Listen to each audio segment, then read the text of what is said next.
ভাটপাড়া পৌরসভার 34 নম্বর ওয়ার্ডের কাঁটাডাঙ্গা এলাকায় এক ঔষধ ব্যবসায়ীর বাড়িতে কেউ না থাকার সুযোগে বাড়িতে ঢুকে সোনার উপর গহনা নিয়ে চম্পট দিল চোর, যার আনুমানিক মূল্য প্রায় 20 লক্ষ টাকা। এই ঘটনায় ভাটপাড়া থানায় অভিযোগ দায়ের করা হলো। ঘটনার তদন্ত শুরু করেছে ভাটপাড়া থানার পুলিশ। জানা গিয়েছে, ঔষধ ব্যবসায়ী প্রদীপ ঘোষ ও তার পরিবার ভাইফোঁটার অনুষ্ঠানে গিয়েছিল। রাতে নৈহাটিতে ঠাকুর দেখে আজ সকালে বাড়ি ফিরে দেখে আলমারি থেকে সমস্ত সোনার উপর গহনা নিয়ে চম্পট দিয়েছে চোর। এছাড়াও রান্নাঘর থেকে মাছের ঝোল ভাতও খেয়েছে চোর। ঘটনায় যথেষ্টই চাঞ্চল্য ছড়িয়েছে এলাকায়। তদন্ত শুরু করেছে ভাটপাড়া থানার পুলিশ।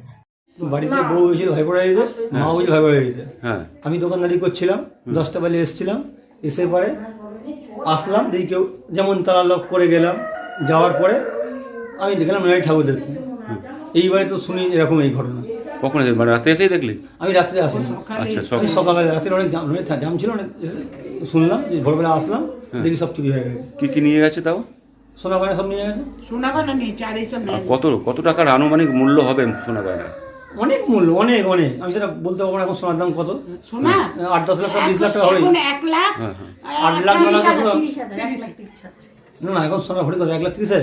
আবার কি রান্নাঘরে কি করেছে ওরা আবার? রান্নাঘরে মাছ ভাতও খেয়েছে। হ্যাঁ, মাছ রাখা ছিল, আমি দেরি করে এসেছি, ভোরবেলা যেতে এসেছি, মাছ ভাত রাখা ছিল, ওটাও খেয়ে নিয়ে গেছে। তুই দেখ না সমস্ত সব ওর ঘর হলে পুলিশে ভাটপাড়া থানা নাকি? ভাটপাড়া এসেছিলেন ওনারা, দেখে গেছে সব। আচ্ছা। ওইগুলো